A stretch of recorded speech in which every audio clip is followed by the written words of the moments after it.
नमस्ते। आज के इस खास और बेहद अहम विश्लेषण में हम एक ऐसे विषय पर बात करेंगे जिसे समाज में अक्सर गलत समझा जाता है।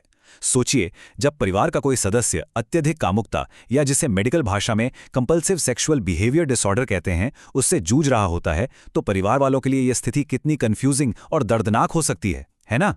अक्सर लोग झट से इसे नैतिक विफलता या खराब चरित्र का नाम दे देते हैं। लेकिन आज इस सोर्स मटेरियल के आधार पर हम इस पुरानी धारणा को पूरी तरह से बदलने वाले हैं।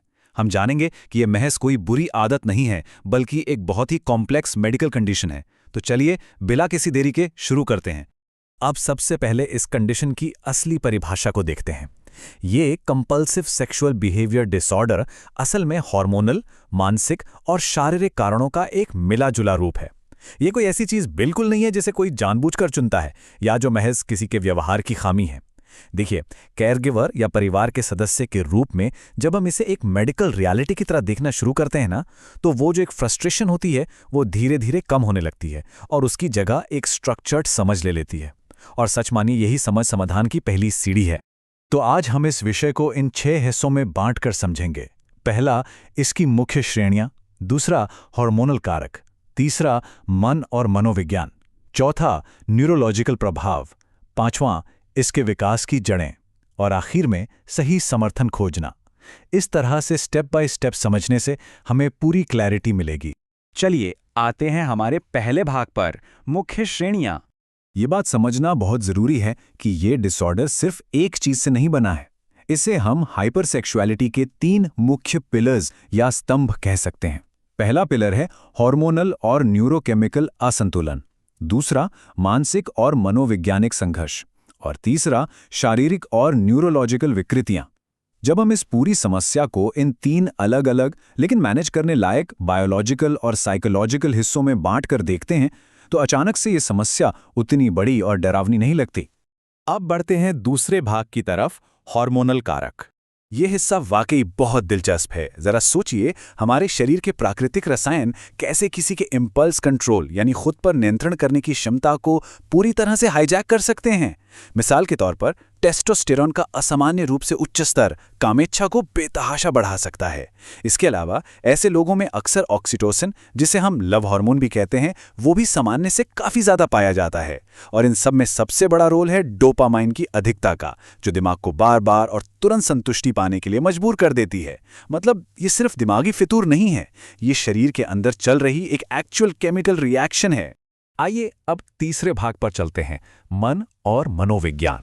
यहाँ पर ध्यान देने वाली सबसे बड़ी बात यह है कि कई लोगों के लिए ये व्यवहार असल में किसी गहरी मानसिक परेशानी या इमोशनल स्ट्रगल से बचने का सिर्फ एक तरीका होता है, जिसे हम कोपिंग मैकेनिज्म कहते हैं। चाहे वो इम्पल्स कंट्रोल डिसऑर्डर हो, जहां इंसान चाहकर भी खुद को रोक नहीं पाता, या फिर बाइपोलर डिसऑर्डर का मेनिया फेज, जहां दिमाग बहुत ज्यादा एक्टिव और बेकाबू हो जाता है। कई बार तो लोग एंग्जाइटी, भयंकर अकेलेपन या बचपन के किसी गहरे आघात से बचने के लिए भी सेक्स को एक सहारे की तरह इस्तेमाल करते हैं। परिवारों के लिए इस दर्द को समझना सच में बहुत जरूरी है। अब बात करते हैं चौथे भाग की, न्यूरोलॉजिकल प्रभाव। ये जानकारी बहुत कुछ साफ कर देती है। देखिए कैसे कुछ शारीरिक बीमारियां या यहां तक कि जान बचाने वाली कुछ दवाएं भी अनजाने में किसी इंसान की खुद पर कंट्रोल करने की क्षमता ही छीन लेती हैं। अगर दिमाग के फ्रंटल लोब में कोई ट्यूमर या स्ट्रोक हो जाए, तो इंसान की सामाजिक झिझक ही खत्म हो जाती है। वहीं पार्किंसंस बीमारी की कुछ दवाएं दिमाग में डोपामाइन का लेवल इतना बढ़ा देती हैं कि उसका सीधा साइड इफेक्ट हाइपरसेक्सुअलिटी के रूप में दिखता है। और अल्जाइमर जैसी बीमारियां तो सीधे दिमाग के उस कंट्रोल सेंटर पर ही हमला करती हैं, जो हमारी इच्छाओं को काबू में रखता है। परिवारों के लिए ये फॉल्टी ब्रेक्स या खराब ब्रेक का कॉन्सेप्ट समझना बहुत अहम है। बस एक ऐसी कार के बारे में सोचिए जिसके ब्रेक फेल हो गए हैं। हमारे दिमाग का प्रीफ्रंटल कॉर्टेक्स बिल्कुल उसी ब्रेक की तरह काम करता है, जो गलत इच्छाओं पर लगाम लगाता है। अब अगर दिमाग का ये हिस्सा डैमेज है या इसके कनेक्शन कमजोर पड़ गए हैं, तो इसका सीधा सा मतलब है कि उस व्यक्ति के पास इस व्यवहार को रोकने के लिए जो शारीरिक हार्डवेयर चाहिए वो मौजूद ही नहीं है। सच में ये उनके कंट्रोल से बाहर की बात है। अब आते हैं 5वें भाग पर, विकास की जड़ें। हमारे बचपन के अनुभव हमारे दिमाग को पूरी तरह से आकार देते हैं। एक नॉर्मल सिचुएशन में दिमाग का रिवॉर्ड सिस्टम समय के साथ धीरे धीरे स्वाभाविक रूप से विकसित होता है, लेकिन अगर बहुत छोटी उम्र में ही किसी बच्चे का सामना अनुचित सामग्री से हो जाए तो उनका ये रिवॉर्ड सिस्टम समय से पहले ही गलत तरीके से एक्टिव हो जाता है। नतीजतन वो कच्चा दिमाग बहुत छोटी उम्र से ही एक्सट्रीम और इंस्टेंट मज़ा या संतुष्टि खोजने का आदी हो जाता है। चलिए देखते हैं कि कैसे शुरुआती जीवन की घटनाएं आगे का भविष्य तय कर देती हैं।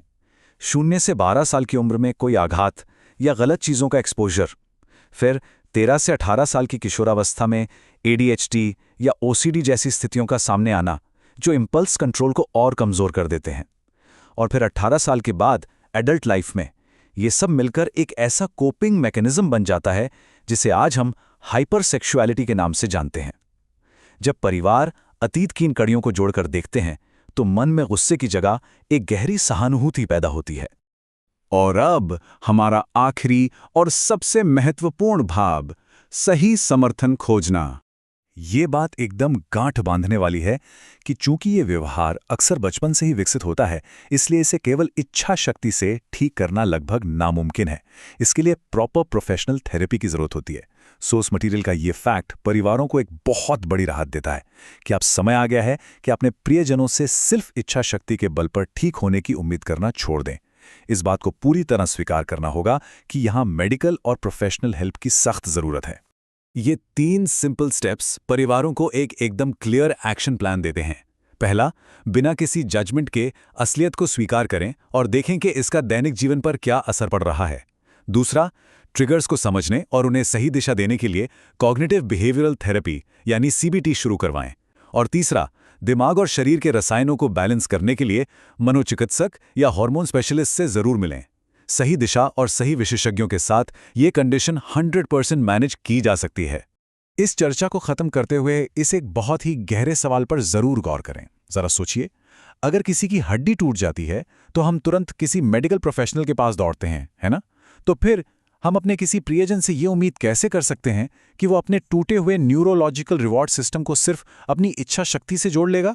हमारा मकसद उन पुरानी और गलत धारणाओं को जड़ से उखाड़ना है। अगर किसी परिवार में कोई इस स्थिति का सामना कर रहा है तो उन्हें ताने नहीं बल्कि सहानुभूति, सही समझ और तुरंत प्रोफेशनल सपोर्ट की जरूरत है।